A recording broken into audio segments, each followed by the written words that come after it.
Today, Israel claims that it's getting ready to carry out a final ground operation in Gaza. However, it's been quite a while since they announced their preparations. This raises the question, are they trying to delay the operation because of uncertainty about what they might encounter in the city? Also, could the Israeli military go through a situation that's similar to what United States faced in the Vietnam War during the invasion of Gaza?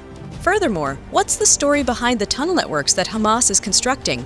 However, I don't want to make the topic more confusing for you before you watch the entire video. So let me start from the beginning.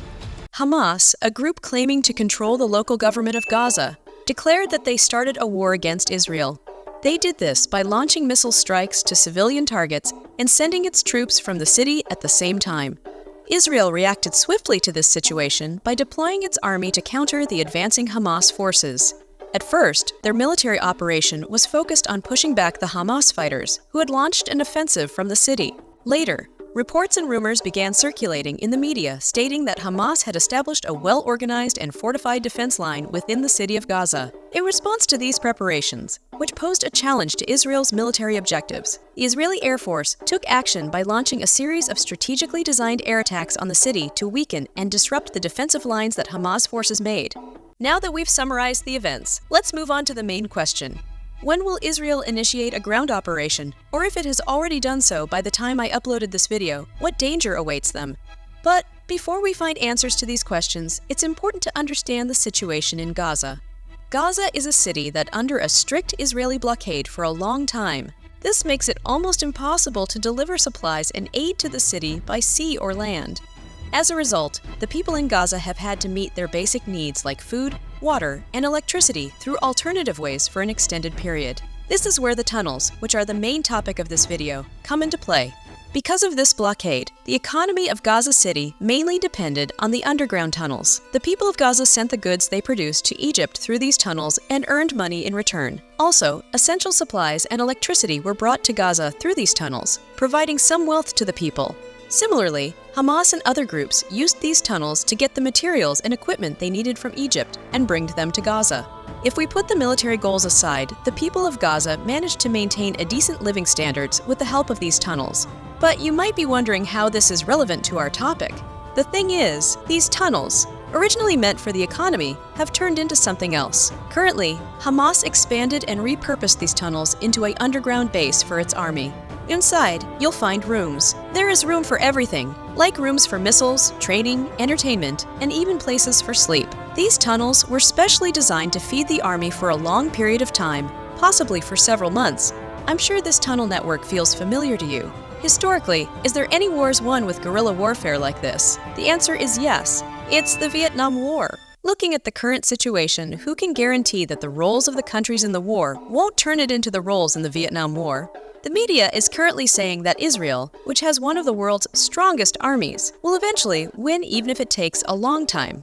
Also, they say it's nearly impossible for an irregular army to beat them. But let's not forget that the same was said about the Vietnam War in 1960s. To gain a better understanding, we need to learn how disorganized groups achieve victory in wars. Any disorganized group can't win a military victory against a country. You can see this from Israel easily defeating Hamas forces when they declared mobilization and pushed them back. That's because there's a huge difference in power, like millions or even billions of dollars in their economies. The only way for the victory is by making the enemy country give up. Let's take the example of the Vietnam War. As we all know, the Vietnam War officially ended when United States withdrew from Vietnam. So why did the United States withdraw from Vietnam instead of continuing to fight until they achieved victory? If the United States dedicated 5 years to searching and neutralizing all the Viet Cong members in Vietnam by simply searching tunnels, houses, and bushes, and then repeating this process for another 5 years in North Vietnam, would they eventually achieve victory in the war? Most likely, yes. But this is an impossible scenario because there is no country can search for militants one by one for 10 years. That's how organizations that are weak, both economically and militarily, can win, by drawing the enemy into their own fields and making them give up. Another way to gain a political victory is by making the enemy country look bad on a global scale. For instance, Israel received strong support for its fight against terrorism at the beginning. However, as the operation went on and Israel engaged in actions that caused a strong reaction, global support considerably decreased. Right now, I think we can say that Hamas achieved its political success over Israel. Let's get back to the main question. Can Hamas achieve a military victory over Israel? Right now, the city of Gaza is heavily bombed by the Israeli Air Force. The first reason for these bombings is to neutralize the militants in the city. The second one is to damage the tunnels that I mentioned at the beginning of the video, which allows the army to hide. However, in the current situation, we can't say that Hamas has suffered greatly from these bombings. This is because Hamas forces frequently shows their untouched underground tunnels in their videos. They also don't forget to challenge Israel, thanks to the confidence they get from having these tunnels. Also, Israel keeps stating that they're getting ready for a ground operation, but we haven't seen any action yet. This raises questions about whether aerial bombings are ineffective against the tunnels, and Israel is waiting to enter the city until they feel confident about dealing with the tunnel threat. Now, let's discuss what might happen if Israel failed to resolve this tunnel issue. When Israel launches a ground operation, there is no army to stop them, and they can quickly begin to take over the city. However, Hamas forces emerging from secret tunnels can ambush and eliminate Israeli soldiers from behind. This could lead to an ongoing partisan conflict in the city, even though the local government was taken by Israel. Similarly, even if the city is completely taken, Hamas forces can still continue their actions through these tunnels. If needed, they can escape to Egypt and return to continue fighting after reorganizing. At this point, the current situation might look hard for Israel, but they actually have a relatively easier job compared to what the United States went through in Vietnam.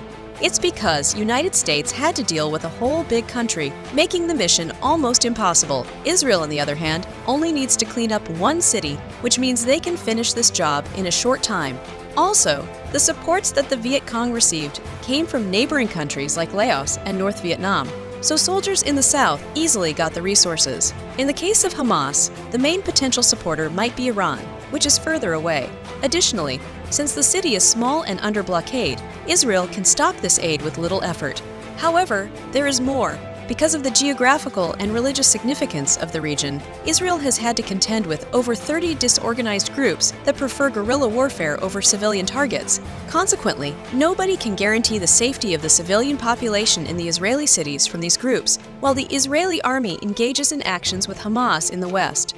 Also, when we look at the media right now, we can see that Israel is being criticized for its actions. And the president of Israel is also facing criticism from the Israeli people. If we reconsider, we observed a similar situation during the Vietnam War in the past. Anti-war protests and responses worsened the situation for the United States and eventually led to its withdrawal. Will we witness a similar situation in Gaza? Probably not, but time will eventually show us the conclusion.